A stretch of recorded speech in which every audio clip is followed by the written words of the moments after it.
Howdy, listeners. As we all know, planet Earth has 7.5 billion people, and 7.4 billion of those people have small businesses. Now, to be fair, numbers that size can be hard to envision, and to be even fairer, most of what I just said is entirely made up. But I'll tell you what isn't made up. Keap.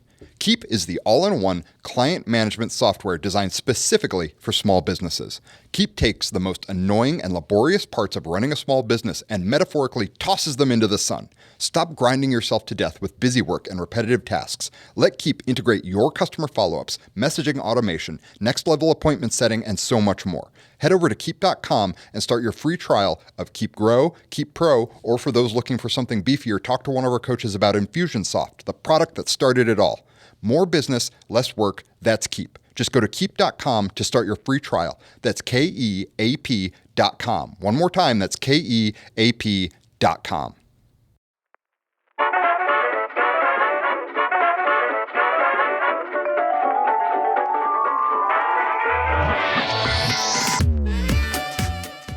I keep telling you, all we need is a budget approval for $20,000 for a dedicated podcast booth. If only.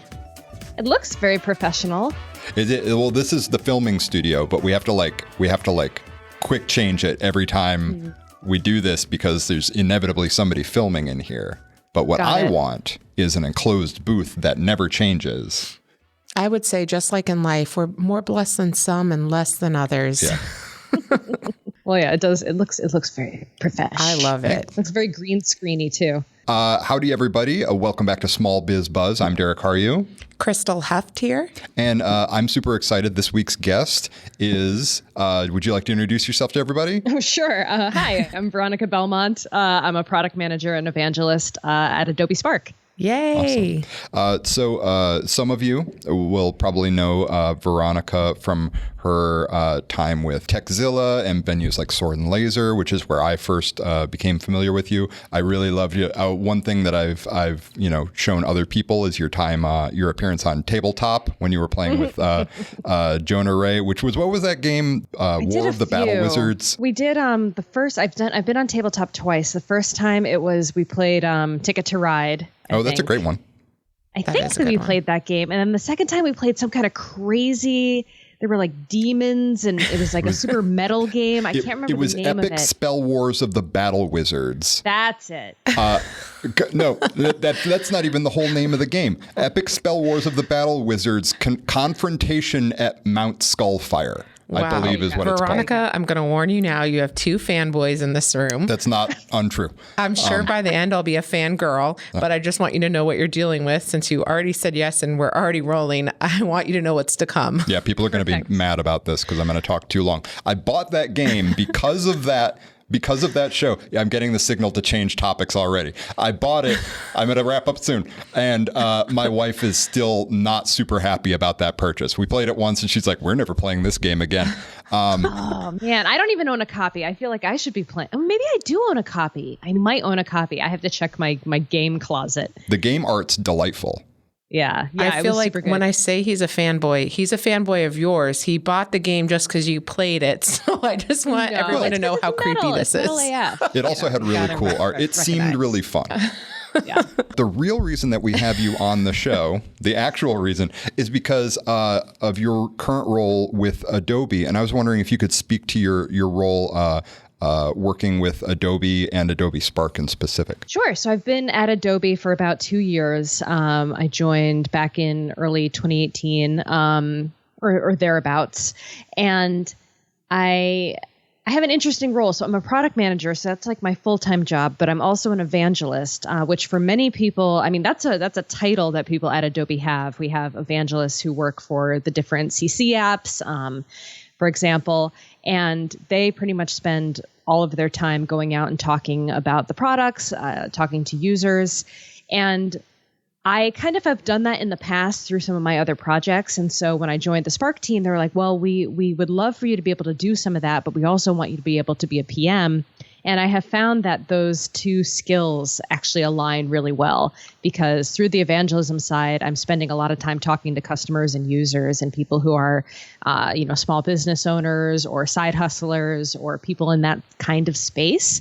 And so I'm able to bring back a lot of those lessons to the rest of the product team to help inform some of our product decisions. That's and awesome. so even though PMs, I mean, typically PMs spend a ton of time talking to users anyway, but I feel like I get a lot more kind of in the field time by nature of what I'm doing through the evangelism work too. Very cool. So I was wondering if you could just lead in. And by the way, we very much appreciate your time. If you could talk a little bit about the balance that you tend to strike between expanding the brand and maintaining standards. If you could talk a little bit about the challenges there. So which do you mean, the Adobe Spark brand? Correct. Which brand do you mean? I know, because you're your own brand as well. Yeah, I feel like I'm multitudes. I'm human You're being balancing sometimes. a lot all the time. Expanding the brand while staying true. Yeah, I mean, Spark is interesting because we have kind of two primary cohorts of users that use the product. So for those of you who don't know, Spark is a kind of a unique product within Adobe in that it's one of our only completely web-based products. There's no, other than the iOS apps or the Android app, there's no desktop software to actually install. So it's fully web-based. And so that makes us a little bit different in the company. We operate very much like a startup within Adobe. We're about 200 people, so maybe a mid-sized startup, but a kind of a small team compared to some of the other teams within Adobe. And we have two main audiences, and that's education, and then that's our SMM users. And so we have separate evangelists for the education side of Spark, which makes sense because that's a whole different ballgame compared to the needs of our SMM users. So sometimes it's difficult to kind of tell the full story of Spark because we do have these very unique user types that use it in very different ways. So that's, I guess, for me, I do talk to education users, but I try to be very focused to the social media marketing and SMB space online because that's really where my expertise lays. Though I have learned so much more about the education side of the business over the past few years. I don't have kids, so I've been spending a lot of time in school, and I'm like, whoa, like things are different now than when I was a kid. This is incredible, or this is like intense. So understanding those pain points has been pretty eye-opening as well. So I know Derek knows, and I've since researched it, but before I had not heard of Adobe Spark. Obviously, everyone's heard of Adobe, but do you want to drop just a little bit about what Adobe Spark does? Because it's such a great tool, and I think small businesses out there could really be utilizing it.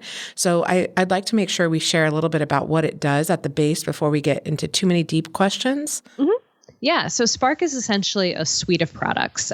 So primarily, we have what most people know is for a Spark Post, which is our tool for creating custom graphics for social media marketing or even for print, anything you need graphics for, and without having design experience. So someone like me who, for example, isn't a designer, I can create really great graphics with animation or Giphy stickers or something. Yeah, they're beautiful.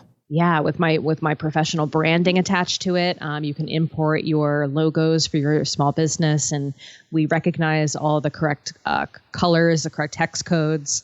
We pull in your brand. We enable to use your custom fonts and typefaces, and so you can really have that kind of consistent look and feel across all your different social platforms using templates, if you want, created by the Adobe Spark team, who, of course, come with that expertise and understanding of design best practices and what works for social media. So you can kind of take that.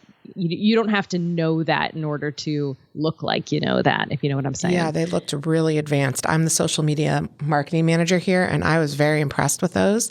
So fantastic. They were like very dynamic. The colors, I just loved everything about what I was seeing when I was doing some research. So that's really exciting. Fantastic. And then we also have Spark Post, and Spark Page and Spark Video. Spark Page is really our presentation tool, landing page tool, microsite tool, anything that you need to post online for reports or information. I use it for customer interviews, and it has all this great effects as you scroll throughout that page. It's like a really easy website builder. And then Spark Video, of course, is our really easy video editing tool. I like to say you don't need to have video in order to make great video. With Spark Video, you can use images, you can use photos, you can use text, icons to create a really compelling visual story for social. Wow, that's cool. I hadn't seen the video part, but actually, if I use that a little bit more, I might be able to give Ducey a break. So that's great. I'm going to have to try that one out based on what I saw in the post section. I mean, it was just really dynamic and beautiful. Yeah, and it's awesome for especially small businesses and solopreneurs. They can have a presence through social media, and that's obviously very important. But what a product like that can do is when you can templatize and preset your brand guidelines, then it doesn't look like you're just posting rando content like here's my sandwich, here's me working on today's landing page, here's a picture of a cupcake. Like if you can set your, just even simple things like font color standards and templatize your content, then when people go to find you, they see that you have an actual identity already established. Yeah. And we're really digging into that for 2020. One of our big initiatives is really allowing people within an organization to set brand standards and guidelines for other users of that brand. So if there's things like your logo or specific text and type that you don't want moved, you just want the social marketing team to be able to add in which images they want to use, we're really looking for ways to empower that type of workflow as well. Sweet. And I was curious, having been entrenched in this, in talking to users for some time now, what would you say for small businesses who aren't deeply set in their social posts yet? What kind of advice would you give them leading into making a bigger presence online? It's about, there's so many things that you can kind of start to think about for this type of project. Consistency is one of the number one things. Definitely. I think, especially when you're working to create what we call thumb-stopping content, really being able to grab a customer's attention in that second. You get 7 milliseconds or something as someone is scrolling through Twitter or Instagram to actually get them to stop and read what you've written in the caption. That's job number one, right? That's what I try to describe to our design team. If it's not going to stop their thumbs from scrolling, it's not going to do what we need it to. Right, exactly. And so being able to help people recognize your brand look and feel so that when they do see your post, they're like, oh, that's a Spark post. I got to check that out. I got to read what they're saying. So that's really useful. Having a consistent cadence for posting too is also super important. Even in this era of algorithms mixing up our timelines and not showing the most recent content, it's still really important to have a regular posting schedule so that you stay top of mind for your social content. Let's see, what else we got? And then finding your audience. I think that's another really big one too, is that there's so many options out there for social platforms, and being able to know where your audience is and where you're getting the most engagement is super important. Yeah. So for example, I have a decent sized audience on Instagram. I use Twitter fairly frequently. I've been trying to work on my, whatever thought leadership on LinkedIn, whatever you want to call it these days. But I know that my audience is primarily on Twitter. So that's where I'm going to focus, 85% of my time and energy is building up that audience, because that's where I'm going to get the most impact for the most ROI for the kinds of content that I'm posting. That's great. I honestly, our producer put up a question here that is making me laugh, because it says, how do you balance thumb-stopping content versus branding and tone? And it makes me laugh because one of the things I really get jealous about with small businesses is that they can really make their posts, anything they want. It can be cool. You can grab anything you want to do, and you're still establishing, depending on how small you are, you might still be establishing what your brand even is. And sometimes branding can really throw a monkey wrench into some cool posts. But I think that is a very good question. So how do you balance making sure your brand is I always think that should come first. Your brand should accommodate what is happening in the market. I would love to get into some AR stories and different things that are coming up this year. But how do you try to balance that as you're building, as you're the PM over there and driving product as well as your own brand? Yeah. That's a good question. I don't feel like they're mutually exclusive. Yeah. Like, I think, can you read the original question one more time? I just want to make sure I hit it. How do you balance thumb-stopping content versus brand and tone? Yeah, I don't think those are mutually exclusive. Yeah. Like, I think you can definitely do both of those things really well at the same time. One of the things that I see a lot of brands being really successful with is user-generated content. Mm-hmm. So if you look at a company like, this is definitely not a small business, but I think it's a great example, like Urban Decay, the cosmetics company, one of my favorite brands.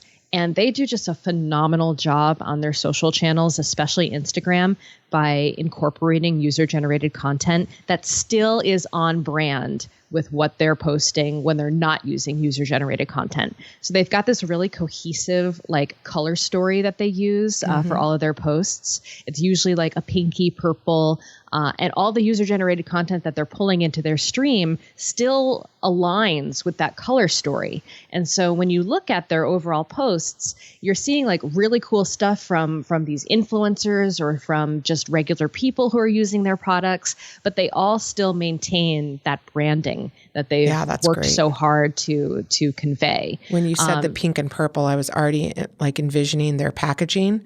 So yeah, before you had even said that, I was already right to their packaging. I could see the purple on the top, especially from like the early 2000s. I could see that purple with the silver, and you just go right to the brand. I think that's a great example. Yeah, it's still really reasonable to maintain that consistency while still posting interesting thumb-stopping content. Right.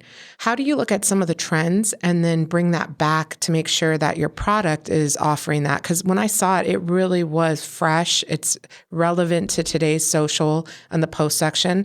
I know I'm starting to be a fangirl myself over here, but I mean, it is very impressive to be able to bring those trends directly into the product you're creating. Yeah, that's a great question, because this is we have a really active user base and they love submitting feature ideas and content ideas. And, we can't obviously do all of it all of the time, but it's made me really aware of a lot of the trends, especially on Instagram, for things that I had no idea existed before I started this job, like grid takeovers, for example. I love those. Huge trend. I think the Instagram carousel is a new one. I had to look that up. I didn't even know what that meant. But when I saw the examples, I knew exactly what they were talking about, which is when you have like a multi-panel image that you slide and it connects the images. I love when they connect. Those are awesome, right? Carousel like, those done look really well. good. Yeah. And then even when Instagram stories launched, we for a long time didn't have so Spark also gives you like aspect ratios for different platforms. So you don't have to know what all the correct sizes are. So helpful. We did not have like an Instagram stories size for a while because we wanted to be able to support video first. And so we were getting that ask all the time, like, when are you going to have a stories template? When are you going to build that in? And we wanted to do it right. And so it took us a little bit longer to implement that. But then when we were able to actually have like video content in Spark Post and really make it the way we wanted to make it for Instagram stories, then we were able to release it. And that was great. But it's tough because there's a lot we can do. But like I said, we're still kind of a small team. So being able to really pick and choose and prioritize which features are going to have the most bang for the buck and really make the most kinds of people excited and happy to use the product, that's kind of what we have to focus on. Yeah. And that's tough because you don't have control of the channel, just control of the product. So you don't know what will change or what they test and doesn't work out. So that's really interesting. Well, we're going to throw really quick to worst business ideas in history. And then we're going to come right back here because we know your time is valuable and we really appreciate you being on here. So we're going to break just for a few guys and we'll be back with Veronica. Hang tight.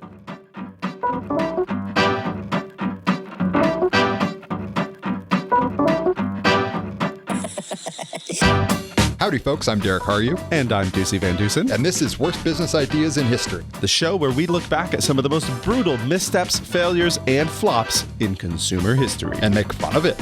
But also learn something. Nope, it says in my contract I don't have to learn. Fine. The rest of us will learn something, and you can just mock people's misfortune. Sounds good. Welcome to the Worst Business Ideas in History. Hi, everybody. Welcome back to Worst Business Ideas in History. I'm Derek Haryu. This is Ducey Van Dusen. And we are both recording from our homes, so if the audio sounds a little different, you can blame the global pandemic. We're not even going to try and hide it. We're both hiding from the world right now. Yes, we are in our bubbles of our homes and trying to stay safe. So we're going to talk about the Premier Smokeless Cigarette.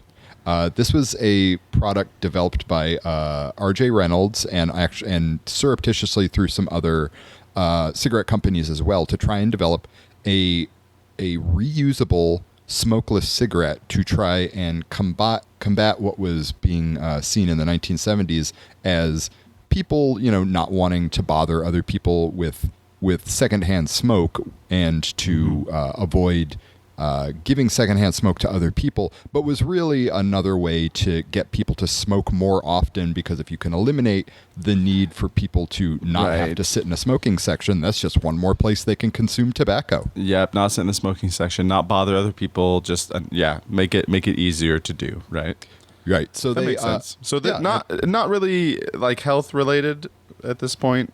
Well, here's the thing. They made the case that that a lot of the carcinogens in existing cigarettes were actually caused by the chemicals coming into contact with each other and then moving through the filter. So oddly enough, the filter on cigarettes was one of the carcinogenic problems with traditional cigarettes. Okay.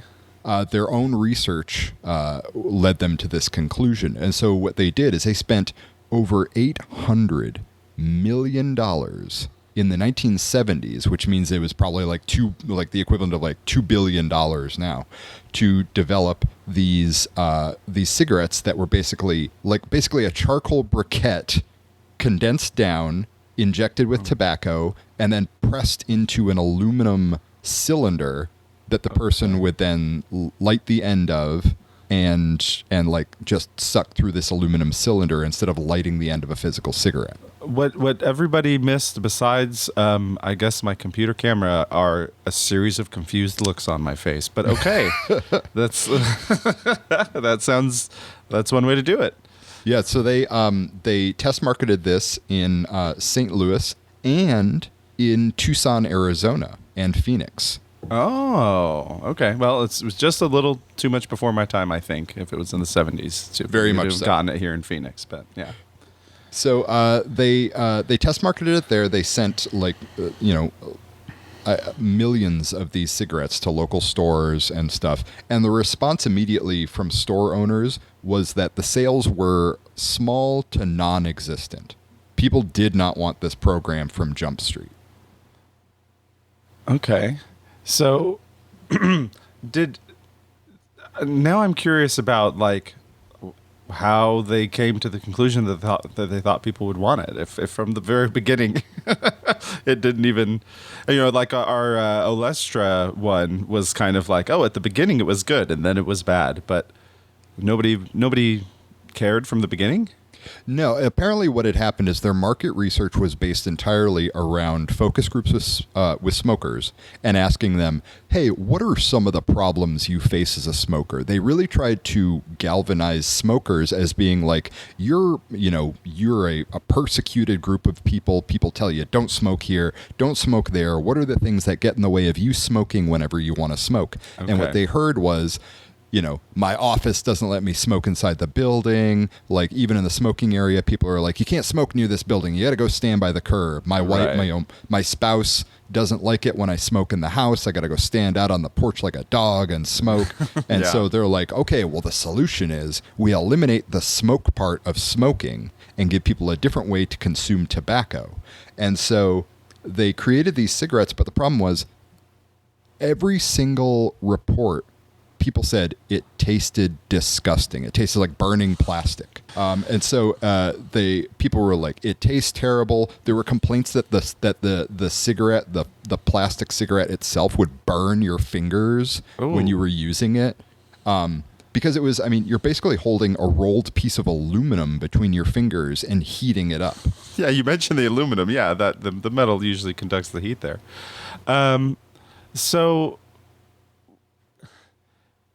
these aren't so much smokeless cigarettes that they made as they are something you can light and put in your mouth that doesn't put any smoke out. But it sounds like they're pretty far removed from anything that would feel like, taste like, semblance of, other than the shape and the fact that you burn it, a cigarette.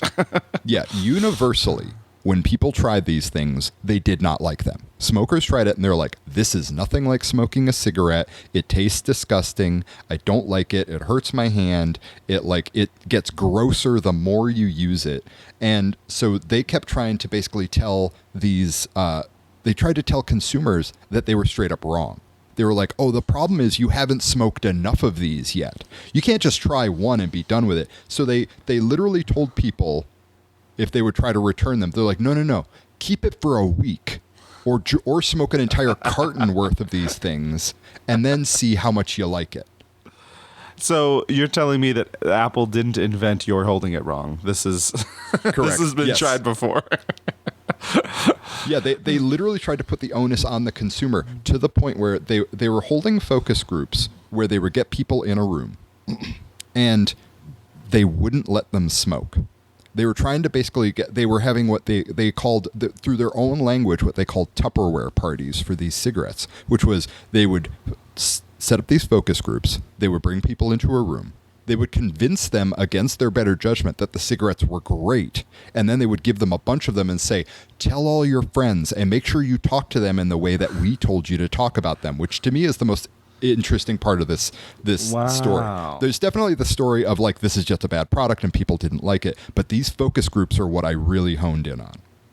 You know, it could be easy in this day and age to think that, to think about what folly this is to try to say, talk about us in this way. Like you can have people be marketers for you, but that needs to be in the terms of being a promoter of someone who loves your product and they naturally want to go share it, right? But when you tell people, hey, speak about it in this way, like go here's our marketing bullet points, go tell all your friends our marketing bullet points, like that seems really obvious, where, you know, social media, everybody just kind of says things how they want to now, and there's not a lot of oversight, and everything that's getting shared out, it seems obvious now that's an issue. But you know, if you think back to before everybody having a platform, it's not that big of a jump to say, hey, you know what? Let's just try to get some people to, you know, organically go share our message in the way that we want them to, right? Sure. Like the messaging is fine. The way they did it is terrifying. So they got people in these focus groups and they would keep them there for like 8 hours. And they would show them video after video of these people being put in these situations where they're like, I want to smoke at the office and I can't smoke at the office. I'm feeling persecuted. I want to smoke in my house and I can't smoke in my house. And the people, they would watch a video and then they would be coached on, what did you learn from that? What would you say to other people when it's time to smoke? And their response almost every single time would be, can we smoke the cigarette now? Because I'm a smoker and I haven't had a cigarette in 2 hours because we've been in this room. And the person leading the focus group would go, no, we don't have enough. You have to wait. And they would let it go to 3 hours and then 4 hours and then 5 hours. And they would wait until these people were in a complete and utter nicotine withdrawal. And then they would give them a sample of the product. And the person, now just basically being like, I will smoke anything that has any amount of tobacco in it. Yeah. Would try the product and go, okay, I guess it's not so bad. And they're like, that's right, it's not so bad. And that's what you should tell your friends and family. There's a note. This is actual language from a focus group. I was wondering how you said there's not going to be any second-hand smoke, but it didn't say that the product was less dangerous. And the focus group person simply says, yes, it did. And the participant asks, wait, it did? I guess I wasn't listening. And they said, yes, it says it significantly reduces the risk. Here's the problem. The video absolutely did not say that. The person was just straight up telling the person, no, you heard it wrong. You know what I'm trying to think of a modern day equivalent, and one of the things that makes me think of is the way you respond to Yelp reviews, right? So if there's a Yelp review, There's a lot of good ways that you can respond. And, if someone has a problem, addressing it and saying, hey, send me a message. I want to make sure that you're taken care of. And not only is that good for that one customer, but everybody else sees you, trying to take care of these customers, even when they're upset. But there's a few Yelp reviewers out there, or people who respond to Yelp reviews, that do just this, right? They get so mad at these people that give poor reviews, and they just leave a huge, first of all, you came into my restaurant doing this and this and this and this, and then I can't believe you did this, and just like, wow, just digging a hole, right? That sounds like a similar issue that they're having here. Yeah, and there were they would coach them word for word on how to describe the product to their friends and family. And the another part that I found to be absolutely hilarious was they handed out pamphlets to store owners and R.J. Reynolds representatives. The pamphlet was literally titled "Re-educating Consumers About Reduced Smoke Cigarettes." Re-education is a word that gives people pause. It's a word that can put up some alarm bells. Yeah. This isn't a movie plot where communist Russia is trying to brainwash people. That's when you hear the term re-educated. Re-education usually means you go to a camp far away and come back different. Yeah. And that before we wrap up with this, because there's not a lot else to say. They haven't tried. Obviously we have vaping now, so they eventually found a path to continuing to make us ill, but telling us they're doing us a favor. But there was one demographic with which this product was extremely successful. High schoolers. They literally got feedback from high schoolers, which they counted as a win, saying, yeah, the kids in my school love it because we can smoke it in the bathroom or smoke it in the hallway, and as long as you stash it in your bag before a teacher sees you, they don't know you've been smoking. Wow. Great. Yeah. So what do we learn from the smokeless cigarette? I mean, the first thing that I think of is you don't tell your customers how they feel, right? The point of a focus group, the point of getting feedback from your customers or your clients is you have to genuinely be open to what they're saying. You can't tell them, well, no, you don't feel that way. If they feel that way, there's something in the process that made them feel that way. And it may be really off the wall and it might not make any sense to you. But I think that should be an indicator not to dig your heels in and push even harder on how they should feel, but to dig in on how did they get here at a place so far from where I thought they would be, right? Really just genuinely listening and believing your customers, your focus group when they tell you that this is where we're at, right? Yeah, and this is a situation. I want to make something really clear that doesn't have much to do with the product. They spent $800 million on this, and I don't think it even made a dent in their sales. That's the degree to which the tobacco company really had a stranglehold on their audience, and it says a lot that this product was so roundly discarded.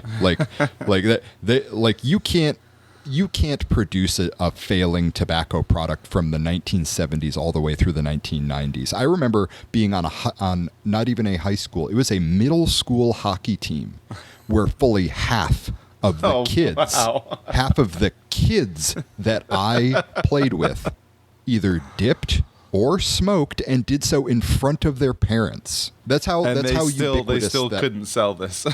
Yeah. So I feel like a lot of these come back to that, to market fit and spending the time to really find out if what you have is something that people want. How can you? Yeah, they're trying to be unique, and that's important. Is maybe not being unique is the right term. For small business owners, it can be. How can you be great at what you do for your audience? And maybe it's in a certain area. Maybe there's a certain niche. Maybe there's somebody that's doing the same thing across the country. That's okay. Like you don't have to be unique from them, but how can you really deliver something great? And making sure that it's something that people actually want, right? I feel like we've said this before. Work with your existing customers, and in this case, listen to them. Sure. Yes. Yeah, this has been our dive into the tobacco industry. I'm sure we'll come back to this to these folks at some point because it's a big business with a long history. Yeah. But this has been our first remote worst business ideas in history. I've been Derek Haryu. This is Ducey Van Dusen. And we will talk to you guys next time. Bye. Keeping ever-expanding client info straight, sending the same emails hundreds of times, scheduling and rescheduling appointments over and over. Who enjoys this nonsense? No one, except my cousin Brent, and Brent is the absolute worst.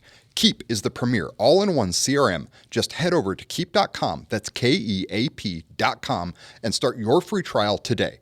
Get the busy work out of the way so you can focus on what's important and make your small business grow with Keap. Start your free trial at Keap.com. That's Keap.com.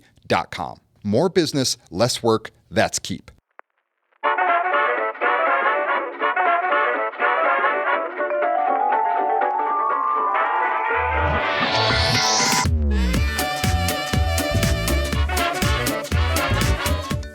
All right, welcome back. That was Worst Business Ideas in History. So if you're sick of hearing my dumb voice from that segment, I have sour news for you. I'm still here. So we're talking with Veronica Belmont. So Veronica, I was curious if you've seen any of your Adobe Spark users that have reached out to you leveraging the tool and their content in kind of surprising or exciting ways. That's funny that you ask, because we actually have a channel on Slack for the Spark team where we post all the really amazing examples that we find like out there in the wild. And I was on we also do a social rotation where we make each PM every week go on a different platform and like look at what users are saying. That and it's is really, so cool. like I said, a really great way to stay on top of what everybody's doing. And so I was on the social rotation for Twitter yesterday, which is basically like what I do anyway. I'm always like on home. Twitter. Yeah. But for my official time, and I found this post for this podcast called Saith Loud, and this amazing woman, Karen L., she posted like a promo for her podcast using Spark Video. And I thought it was so great because she was able to take audio clips from her podcast and like intersperse them with images of her guests, like quotes about the show.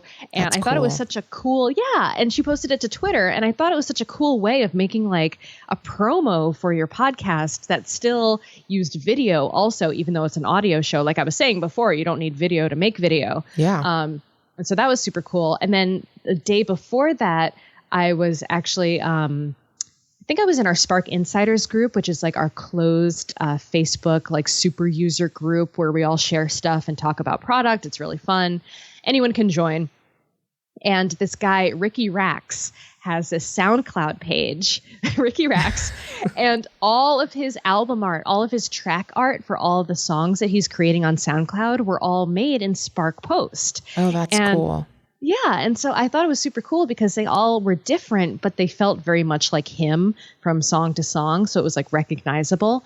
And that was like a use case that I don't see all that often. And I thought were really great. And then finally, I don't know how familiar you are with Bay Area ice cream, but we have this ice cream company here called Humphrey Slocombe, and they've been huge users of Spark Post. I just found this out recently, and they actually did a video with us and all this great stuff, but they are just like blowing it up in their Instagram stories with Spark Post and making it really fun. That's cool, because to me, ice cream sells itself, but right? It's hard to make ice cream look any better than it does, just 2 scoops on a cone. But I think with what I saw from Spark Post, I'm sure they've done some really cool and creative things with that. I want an ice cream no matter what. Matter of fact, as soon as this airs, I'm going to write the name down to make sure next time I'm in San Francisco, I can try it because I love ice cream. 24th and Harrison, Humphrey Perfect. Slocombe. It's a jam. That's Bang. awesome. So small businesses routinely have to at least not go head to head, but have to exist in the same space as large established businesses and conglomerates and corporations. And being able to be a small business means that you can be more agile and more malleable. I was curious if you could speak a little bit as a project manager and as somebody who works with Adobe Spark as ways that small businesses can leverage that agility to be a more powerful use more powerful marketing tools at their disposal versus big businesses to get their identity out there. Yeah, I think there's a lot of great tools that can really make a small business feel like a large business. And one of the things we really try to do is just speed up that time to creation, like that process of coming up with an idea for a campaign or a project, or say you're at a conference and you're promoting what you're working on there, like being able to do it on mobile, being able to have these tools that make it look like you're working with a fully featured professional design organization, even though you're maybe like one person doing social and you don't have any design team that you're working with. And then being able to use like other third-party tools like Buffer or Hootsuite or, content calendars. We use Airtable within our own organization to keep track of all the content that we're posting to social or on the blog, to make sure that we are getting ahead of that publishing schedule and making sure we have stuff in the pipeline. I think that's the one of the biggest like tips that I can give to these small companies is be really like programmatic about it. Like understand that it's going to make it harder for you if you're just kind of posting off the cuff. Like having a plan, knowing what kind of engagement you want to drive, knowing what kind of voice you want to have on social, and really starting with those things in place, those building blocks before you start working on these campaigns is really crucial. Yeah, because if you're just posting willy-nilly, like you're not going to have that consistency. You're going to feel like frazzled about like, oh, I know I should be posting something, but I don't know what to post. And it feels stressful every day if you don't have that consistency planned ahead. Because you're like, I know I need something. And then you end up putting something out subpar that you don't even feel passionate about, but yet expect your fans or followers to get excited about. So I totally agree. Planning is very important to stay consistent. We've been talking to customers, developing these playbooks that essentially like for whatever what your goal is, whether you're trying to like inform and engage, whether you're trying to build an audience, whether you're trying to like cultivate thought leadership, like we have all these different goals. And then we build out these like content calendars for you that tell you literally like what to post on what day. I love that. 15 days or 30 days. And so we're still kind of like building these and like beta testing them with certain users and seeing how they work and feel. But we launched them at Adobe Max back in November and gave them away to the people who came to our panels. And we were seeing a lot of like great success for that. So I feel like it's this combination of like guidance and also like things like templates or access to other third parties and integrations that kind of enable a small team to feel like a big team online. No one knows that you're a small company on the internet unless you tell them, Yeah, that's true. And a lot of what you just said is a lot of how we try to use Keap, not to get like a shameless plug in there, but that's the similar ways that we use Keap as gentle nudges, moving you to what we know based on past work with all of our small business owners that will get you to the next phase and how to move someone through a pipeline. It's all very similar. I think that's appreciated when you've got the weight of the world on your shoulders and you're running an entire company, usually with a very small team or by yourself, to be able to keep moving forward. I think it's so critical. So having things like that for your social or your landing pages or whatever it is really help to kind of just know what to do when. So I love that. I can't wait for that to roll out to everyone. As opposed to just doing stuff, which is where a lot of people get very frustrated, especially if you're not well versed in social media, but you're a small business owner, and so you're trying to leverage social media as, you're like, oh, I know this is a thing I'm supposed to do. And you work really hard on content and you work really hard to you're like, oh, people are going to love this. And then you put it out and nobody sees it. And it becomes a mystery to a lot of end users why it is that they put all this work into the content they put out through their social channels and nobody sees it. And it really comes down to timing and templatizing and setting up calendars, as well as, obviously you have to cultivate your viewer base and your user base, but you can throw good content down a hole if it's not timed properly. Well, I won't tell you how many times I've cried myself to sleep at night because all of those things seem to be aligned, but every once in a while they still don't get in front of anyone. But it does help when you have it templatized and you have a consistent plan in place. It makes it a lot easier. Hi, friend. I muted so it wouldn't tell on the audio. I know. I was like, leave it to Derek. We had a studio visitor. We're going to leave it a mystery. Okay. So I do want to ask one thing, if we're okay to move off the product just for a second, because I think what a lot of small business owners also struggle with is finding those brand evangelists in their own community or their own community of their own customers, or even becoming their own can be really intimidating. So do you have any tips for a small business? Everyone needs brand evangelists these days. Sometimes they come in the form of super fans or super customers, but do you have any tips for how they can do that to supercharge their own business? Yeah, I think that's a really great question. And I think something that we do is look for those users in our existing communities already. Some of them may not be like full evangelist level yet, but you can kind of see that spark of like, okay, this person gets what we're doing. They don't necessarily need to have like a huge audience of their own. But if they're already having these conversations with other people about your product, you can find them by searching like your hashtag on Twitter or replies, or looking into other conversations on other platforms about the kind of work you're doing. I think that's a really good way of finding people. I think hashtags are like really great to utilize in that way, to find those existing conversations and find the people having those conversations and saying, all right, you're into, just as an example, you're really into ice cream. I have an ice cream brand. I'd love to talk to you about my ice cream and see if it's something you'd be interested in.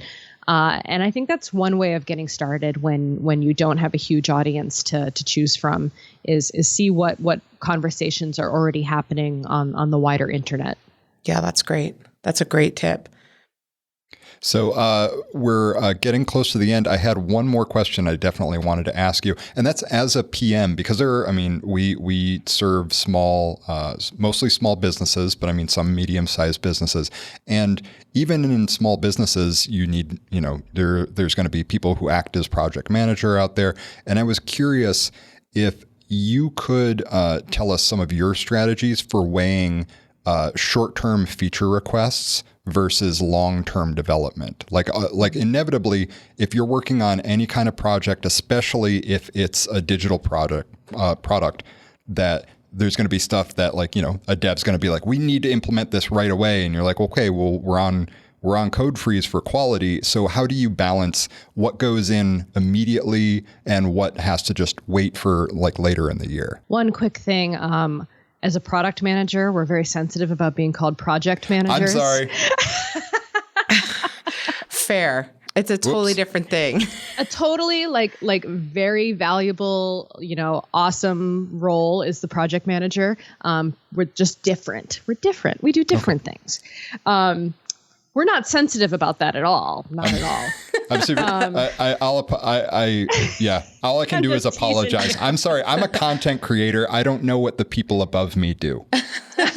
Well, I think I've seen that firsthand. That's how I know. But I think before I didn't. So believe me, I stepped into a couple messes. But yes, as a product manager, I make loud, blinky things. That's my job. Well, the funny thing is, earlier you said you're not a designer. To me, product development and managing that whole process is very much a design element.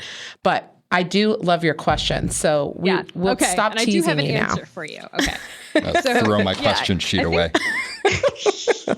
I think, prioritization is the kind of the key of what we do. It is really the crux of our work in many ways. And it's an always evolving process. I mean, we have ways that we prioritize things, whether it be customer requests, whether it's the amount of time and resources something's going to take, what it means for our bottom line. Is it a premium feature, something that's going to drive business, something that's going to drive engagement? What KPIs are we focused on for this quarter? All of those things kind of add up to figuring out how to prioritize our backlog. We have things called, we work with JDIs, so just do it, things that are kind of quick wins, things that we can kind of stick into a sprint that's going to have some immediate customer benefit or value. So we try to get those in there as much as possible. But ultimately, typically on the 2-week sprints that we do, we're working towards like a specific feature or improvement.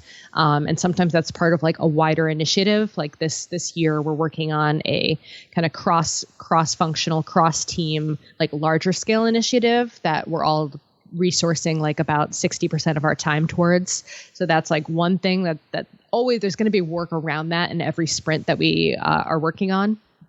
But within my smaller team, within Spark, we also have our own initiatives and our own like KPIs that we're working towards. So all the product work that I'm trying to do now is around, very specific features that up level towards that. So it just depends. It's not that frequent that someone just says, we need to do this thing right now. Like we don't get those kinds of mandates very often.